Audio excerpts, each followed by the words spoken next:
welcome to Go For Side Effects. I'm your host, Kevin Simon. You all know my co-host, John. John, how you doing? I'm doing good. Hey, everyone. And then we got my other co-host, Wade. Wade, how you doing? I'm doing fabulous. And we got Miss Martinez. How are you doing today? I'm good. How are you? I'm doing good. And so Awesome. tonight, we're going to have you tell your story about when you went in. But right before we do that, we like to tell everybody that we are changing things up on the program as far as the looks and everything going. I hope y'all enjoy that. And we're going to be putting little snippets out there. And last week, I know that we had some controversy over what all was said, what all was done. But I just want to let each and every person out there know we're not here to offend. We are actually here to help. I know we can come across kind of hasty and all that stuff. And so just to let each and every person know out there that, you know, we're just trying to help vets do the right thing. And that's why at the end of the podcast, which I'll bring this up, we're going to go over in after show, we're going to do the diet. We're going to talk about the diet program that I did and make everybody, you know, understand healthy living really helps. So Miss Martinez. Yes. What branch of service were you in? I was in the Army. Another Army person. Army Reserves. Oh. We were activated. Wait, there you go, buddy. There you go. We okay, so so now we're gonna have an awesome conversation. Okay. Because me and Wade were talking about a couple weeks ago that it would be nice to have somebody who was in the reserves who had to pick up and leave their family, leave their work or their school, whatever they were doing. And what was that like for you? So first let's talk about when you went in at the years you went into the reserves, and talk to us a little bit about the reserves. Okay. I went in 1987. I went to basic training in Alabama, Fort McClellan. And then I went to do my AIT in Fort Leonard Wood, Missouri. I was a heavy equipment operator, crane operator. And that was okay. I did my I got all my training completed. Had a couple of injuries because I was just a waif, barely 100 pounds. So anyway, I got all over all that. I think I was in 5 or 6 years before we were activated. So I knew everyone really well in my unit. And in the reserves, it's only 1 weekend a month, right? 2 weeks out of the year. But what happens is people get kind of lazy, you know. You can sit around or you can train on your weekend. I chose to train, thank God. I had an amazing SEAL that was my squad leader. He was in Vietnam, and awesome guy, and older man. And he trained me on other equipment besides the crane. He unfortunately was injured in a bad accident before we were activated, so he didn't go. And just kind of gave me some tips, you know, on what it's like to be in combat, and if you do get captured, what to do, and you know, those kinds of things. So I have a question. Are you saying a SEAL, a Navy SEAL? Yes. Wow. Yes. Y'all hear that? The Army had to get a SEAL to train people.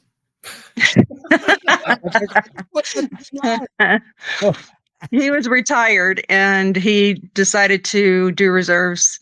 So yeah, he was a great guy. His name was Butch. Really loud, pretty much insane, but amazing teacher. So, and he didn't pull any punches. He didn't pamper me. He just threw me in and, you know, said, this is what you do. You pull this, you push that, and you just go. So he taught me how to combat offload equipment from the back of a 916 flatbed. He taught me how to drive a 916. So I got a lot of knowledge from him, and I used all of it. which I never thought I would. We had no idea that there was going to be a war going on, and obviously that we were going to be going to it. So, yeah, I felt really lucky. Most people didn't get that kind of training. The guys in my platoon, we were maintenance. And so we were the ones that, like we had a lot of mechanics, welders. I was the only crane operator in my platoon. What state you living in? Right now I'm in California. Yeah. Okay. All right. I But when you moved were here. deployed, you deployed out of what state? I'm sorry. Where did Houston, you leave Texas. out of? I knew. Houston, Oh, Texas. okay. Yeah. All right. Yeah. We used to be off at 249. And then we moved over to 290. I Yeah, don't know if they still meet there, I, but I think there's a place off of I-45 now, and then a place off of 290. I think they got Mhm. several areas. The Navy would on OST. Mhm. I know that's confusing y'all, but it's No, yeah. them. It's okay. They're, Right. We did a little bit of training off of OST, not very often, but every once in a while we meet out there. okay. So when you left, how old were you when you went over to Desert Storm? How old was I? Yeah. 25. 25. And I don't know if you had kids or if you were married, but what was it like that Yeah. to pick up and leave everything to go off to war? It was chaotic. It was chaotic. I moved out of my parents' home when I was 19, and I got married when I was 20, I believe. And so I'd been married for 5 years by then. It was really hard. It was really hard. The only time I'd been away from my family for that long a period of time and my husband was during 2-week training in the summer. And so I wasn't used to being away for 6 months at a time. So it was kind of weird. But I adjust to my environment pretty quickly. I'm not the kind of person that'll sit there confused and not know what to do. I just, do what I need to do and keep going. So You're it was with crazy the though. 808th Pipeline Engineer Unit. Do I have that information right? 808th Pipeline Engineer Unit. Right. Yeah, that's correct. Yeah, Okay. we put down about 300 miles of pipeline, maybe a little bit more, along the Saudi Arabia, Iraq, Kuwait border. My job was to unload it off of the backs of the trucks in bundles. And then we had the guys that put the line down are called line doggies, the pipeline. And so first thing in the morning, my job was to go load up the 5 tons with the pipe. And so my job was done by about 6:30 or 7 in the morning. And then I had other things to do. Sometimes um, we helped other people in Kobar get water out to wherever they needed to get it, big pallets of water and things like that. So, So in the pipe that you guys were putting down, what you're moving through the pipe? Was it water? water and jet fuel, tank fuel. Water and jet fuel. Okay. Yeah. And we also put in station pumps. There's only one pipeline unit the size of ours. The other one is an active duty unit, but it's a skeleton crew. So they basically don't really do very much because our unit it was a very rare unit.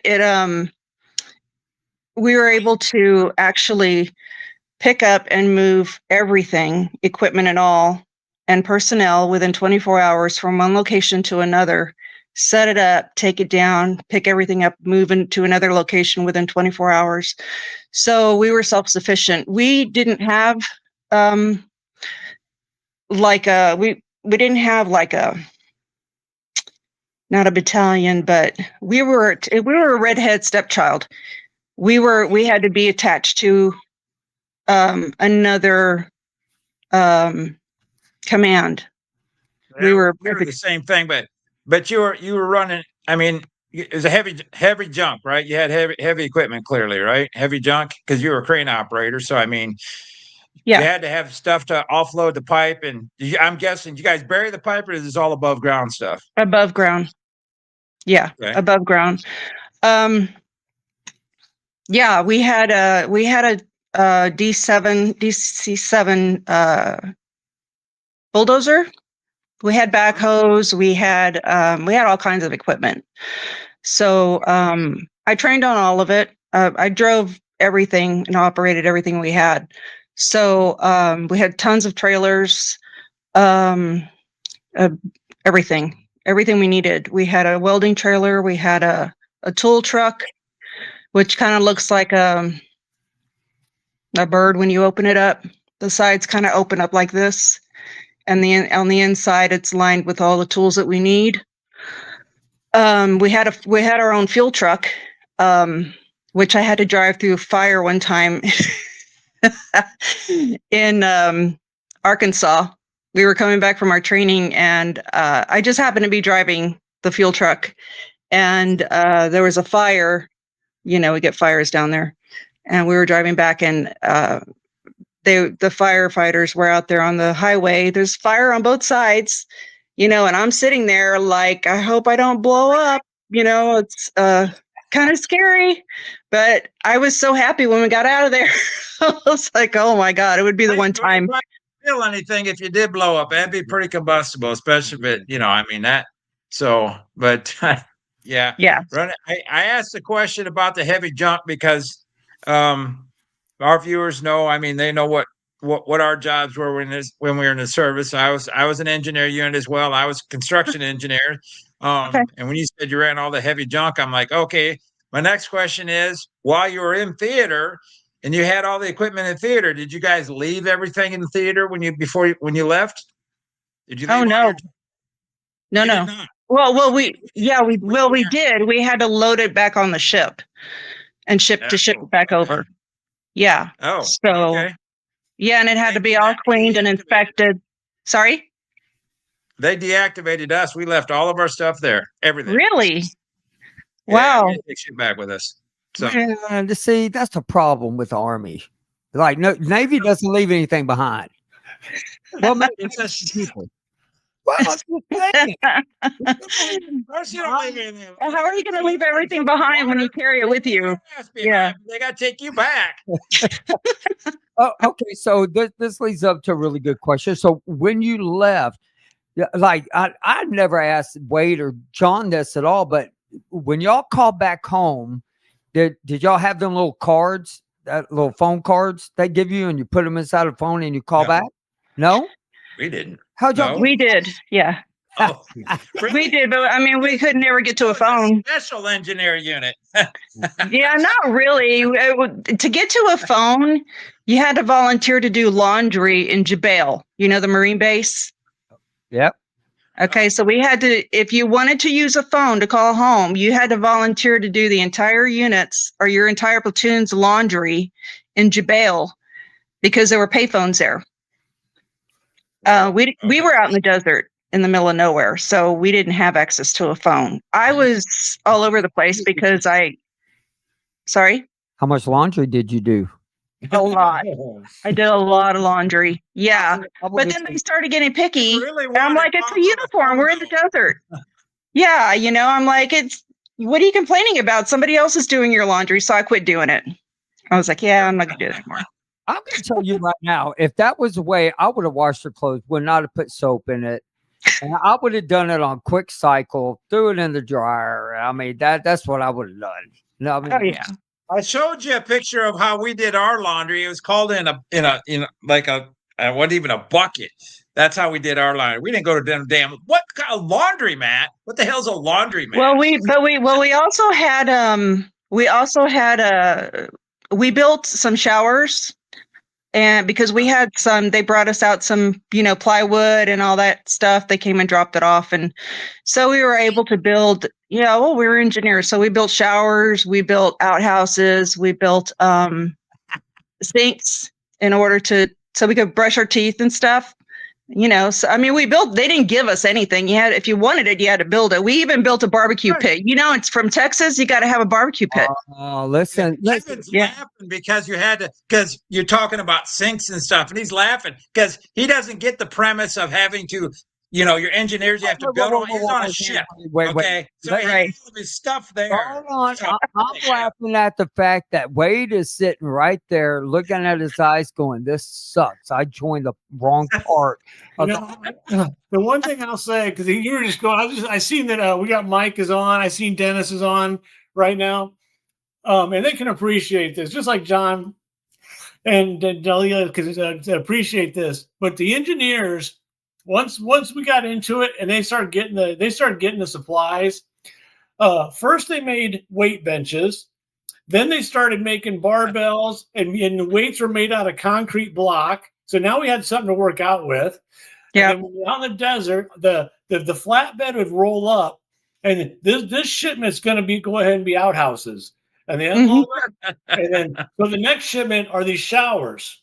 Okay, and then the outside sinks, like they're talking about. There ain't no water to hook up to them. They're just going to say you're going to use water out of your canteen, right? And I have pictures of all that to share with Kevin. And you're just thinking about that, about how primitive and how crazy that was 35 years ago, and and then now today. But yeah, you're right. But it was the engineers. Given the tools or given the materials, they could build anything.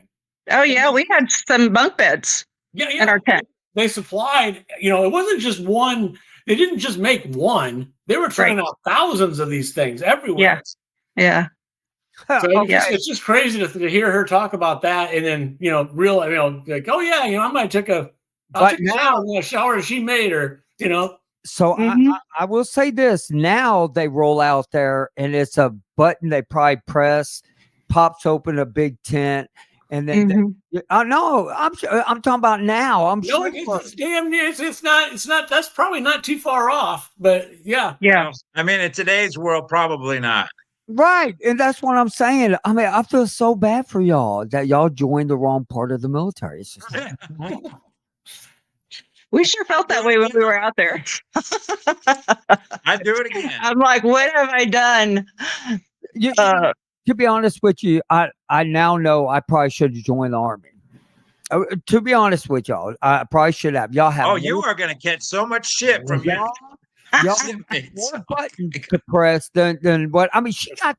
If I was, because I did like her job, we ran booms and stuff like that. But I mean, my thing is I wouldn't have offloaded that pipe one at a time. I would have just unclipped everything, backed up, put on the brakes, and hauled ass and go. I mean, I wouldn't have wasted my time. If something broke, they were going to pay for it again. Well, the bundles that I unloaded it was about 60 pipes to a bundle. Oh my! So yeah, like how? Like it was about I would say about 8 inches across, 8 inches wide. You see what happens if one of those breaks and rolls on somebody? Sorry? Yeah, one of those bundles breaks and rolls on somebody. I dropped one time. I had a crane, a 20-ton, that was sent out there. We brought it from Fort Hood, and it was deadline when we picked it up. But they made us bring it anyway. The crap they send you. So before, when we got out there, I told my lieutenant, I'm like, you need to make sure that's fixed before we use that. So we were using cherry pickers, which can't, lift as much, but I mean, it's fine. It's a little bit slower, but it's fine. So he comes to me one day and he's like, hey, Delia, we need to unload we're going to go out to unload some pipe with the 20. And I'm like, is that fixed? And he says, oh yeah, lying. And I'm like, it better be, because if somebody dies out there, you're signing off on it. I ain't signing off on that crane. Oh, I'll sign off on it. I'm like, okay, fine. So we get out there and I'm unloading pipe. I get probably about 2 or 3 trucks unloaded. Then by the time I got to the third truck, it was a hydraulic system that was messed up. Well, the boom freezes on me. And when you guys are all familiar with cranes, right? How they work? No. Okay. A little bit.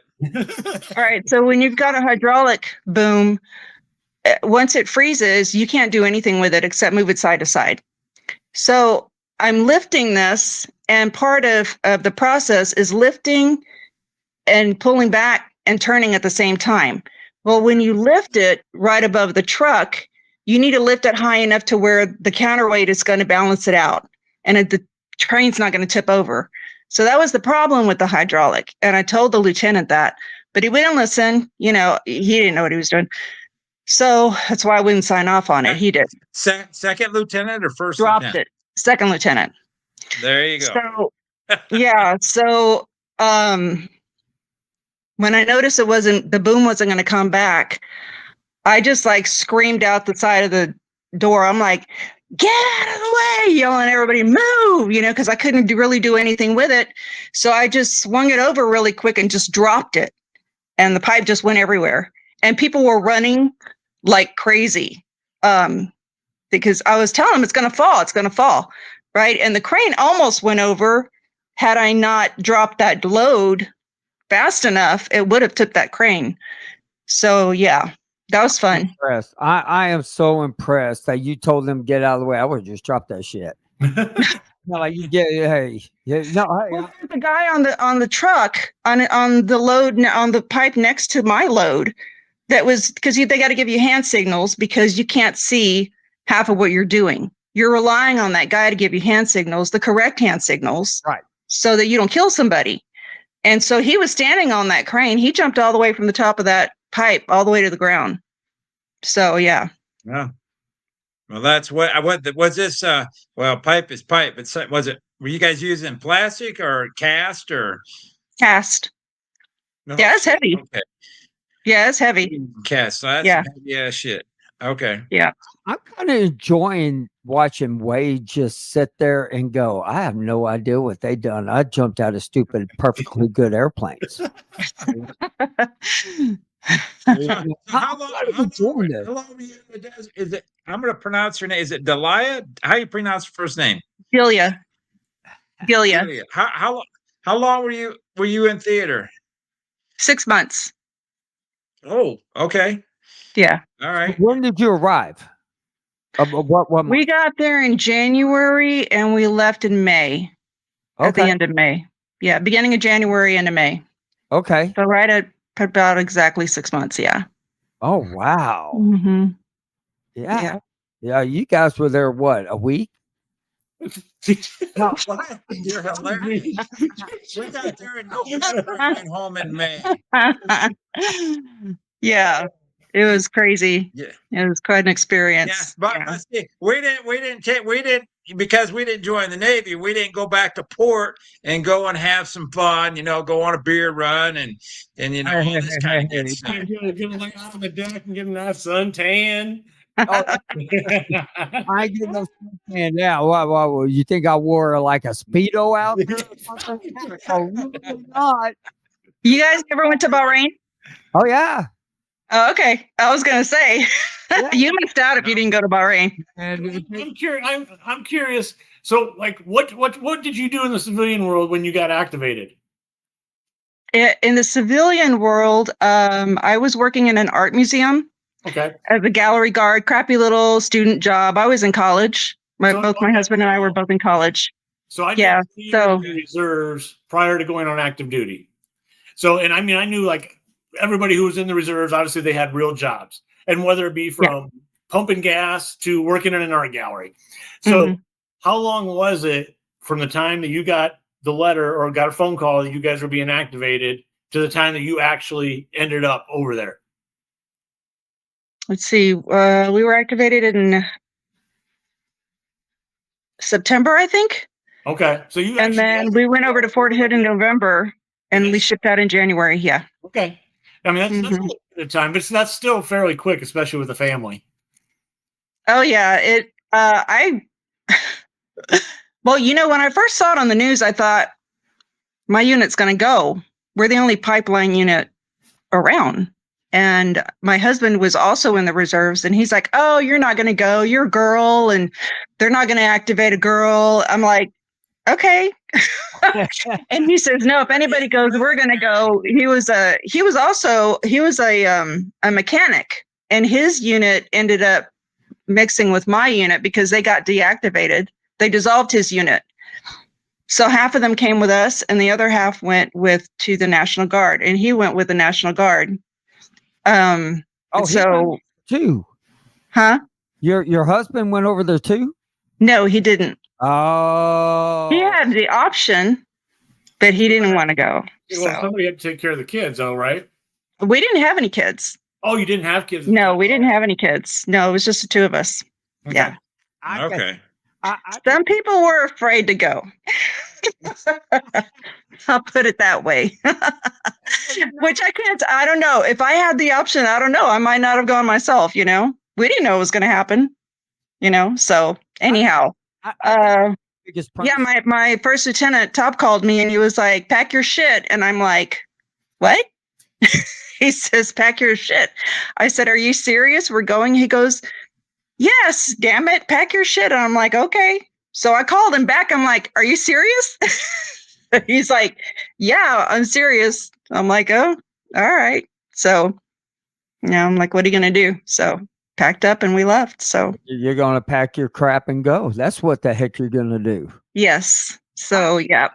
I guess for because Ray, this is perfect what we were talking about the other day, because a lot of people don't understand, say if your husband would have had to go, both y'all would have went, y'all had a mortgage, y'all had cars, y'all had dogs, or say y'all had kids. For reservists, they got a lot to do before they ship out. Yeah. Oh yeah.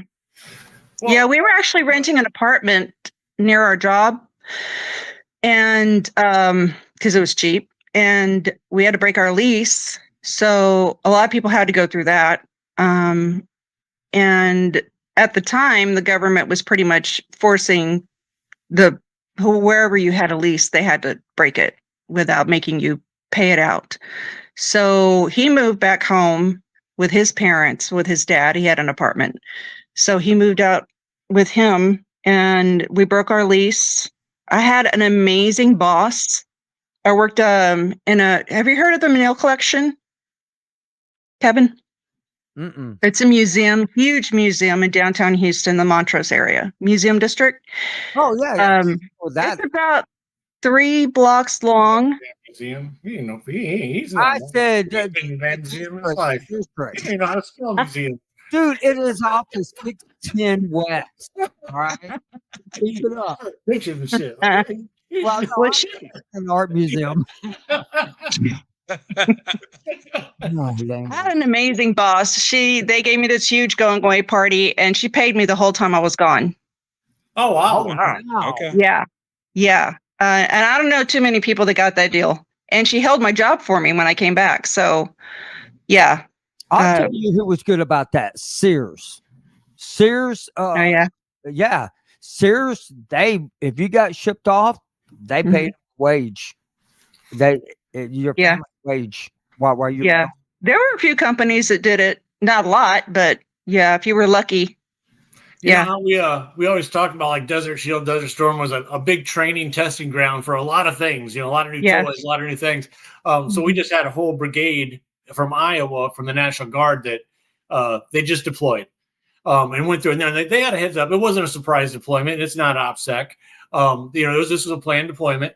But there's actually a check sheet, if you will, a booklet. They have pre-planning for this. So, there's a lot of things and a lot of laws that actually were enacted that came out of Desert Shield, Desert Storm, like breaking your lease, employers keeping your jobs held for you while you're doing federal military service, things like that. So, on top of be able to test new cool guns and everything else, there was other laws, that went along with as far as the testing ground during those times. So, it was the biggest activation deployment since Vietnam. Yeah, it's been the biggest one since as well as regarding reserves and guard troops being called up. Did you rotate through? Did you rotate through Kobar? Wait, yeah, on the way out. Yeah. Oh, on the way out. Yep. Should have seen it on the way in. It was insane. So we get there. about midnight. We were in a hurry when we got there. We To jump out of we did not pass go. Did they at least park the plane, or did you have to just jump out? We hopped out and got on. He was airborne. He just jumped the hell out. We're here. Yeah. No, it was crazy. We got there and it was, noise and light discipline. I think there were 22,000, I heard, soldiers there that night. You could hear a pin drop when we pulled up. It was crazy. And one of the sergeants gets on to let us know where we're going, which underground garage bungalow we're going to. And he's whispering to us, this is 808, blah, blah, blah, whatever instructions he had. And you could hear him all the way to the back of the bus. It was crazy. It was so quiet. Yeah. And then, so we slept in an underground garage for about 2 weeks on our duffel bags. That was our bed. 2 weeks. Yeah. Don't waiting to rotate out. Sorry. I'd love to be in an underground garage on my duffel bag.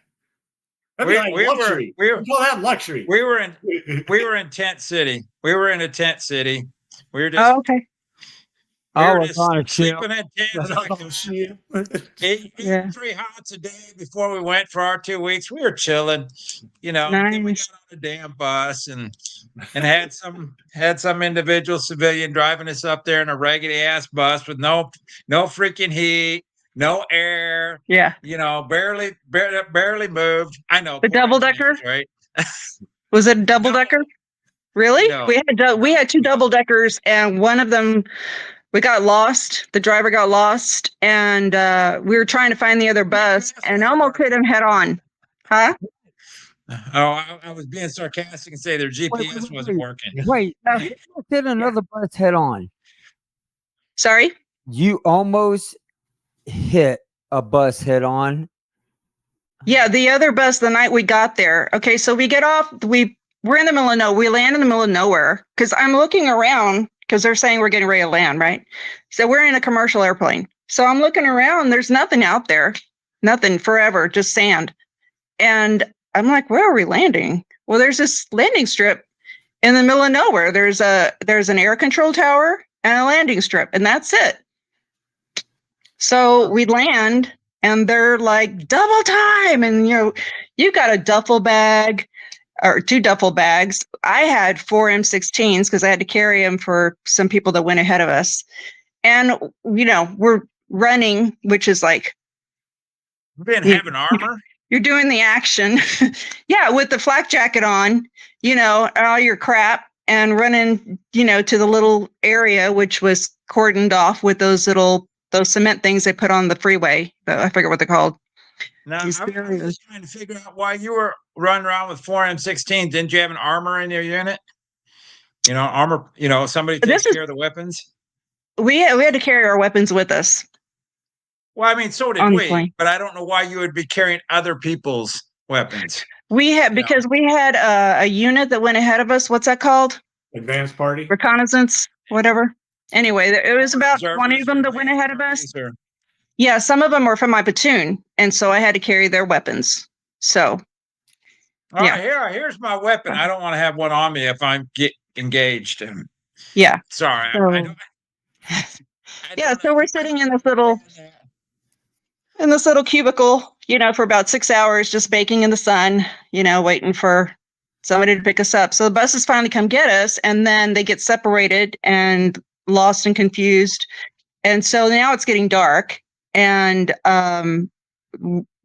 our bus driver is looking for the other bus driver. And the next thing we know, we hear him scream, and then we see our fellow soldiers on the other bus go flying by us about an inch away from us, about an inch from our bus. I'm like looking out the window, and they're right there, Oh my! So like, oh, that's 48 red, purple. They were local nationals driving your buses. Yeah. Then? Yes, Yeah. we were on double deckers. So yeah, that was fun. Conditioning. Sorry, With air conditioning. with air conditioning. No air conditioning. Nope.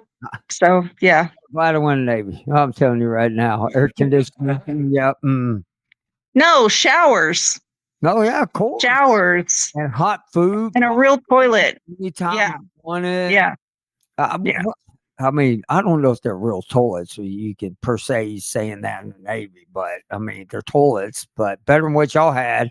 So I have to ask this because we had an Army a lady on that was on one time, and she said, "Well, you know, they gave me a gun, but they didn't let me have bullets."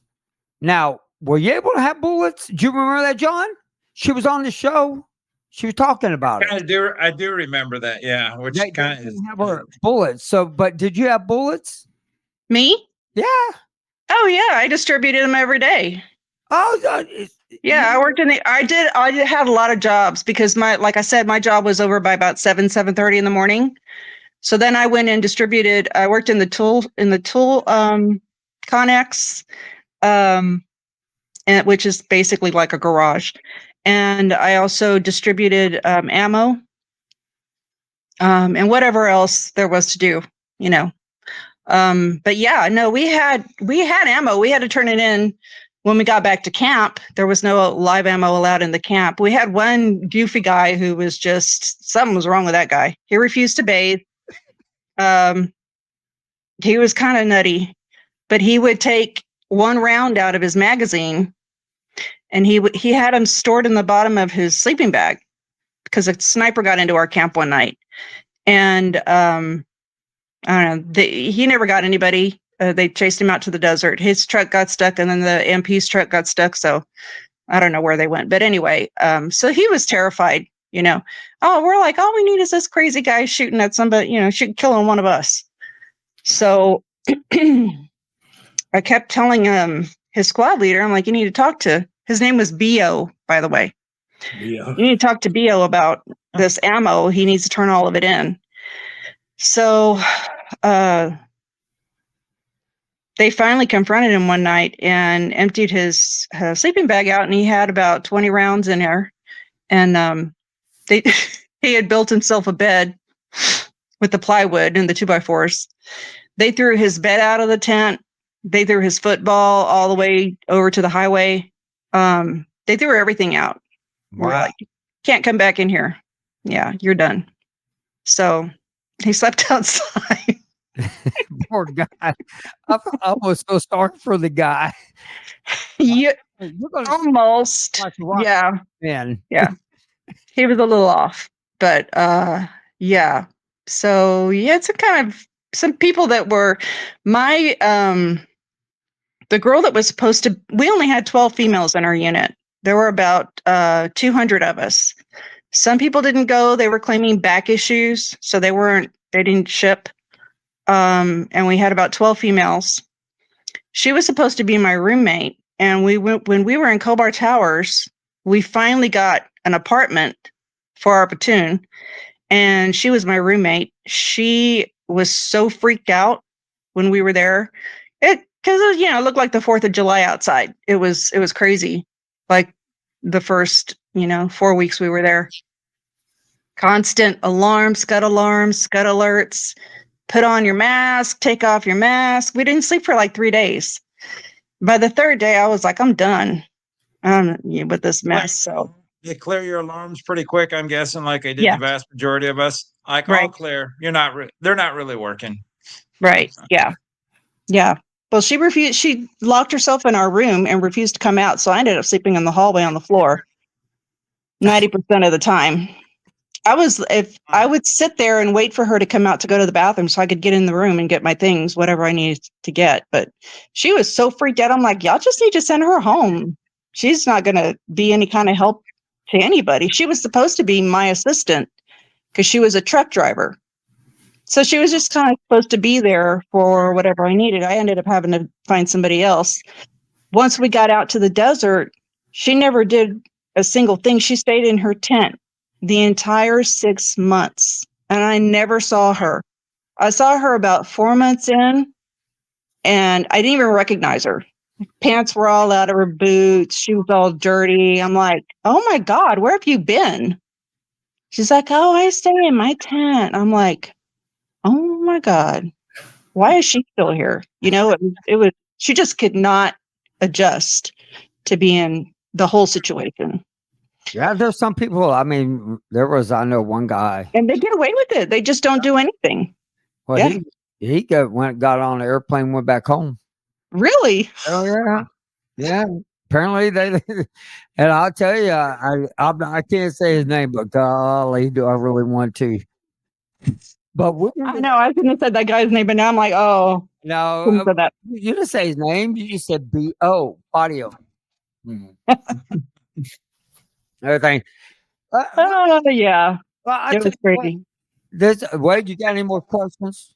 No, I just I think it's good to have somebody like from the reserves, get a perspective from that angle. I think I'm glad you came on tonight.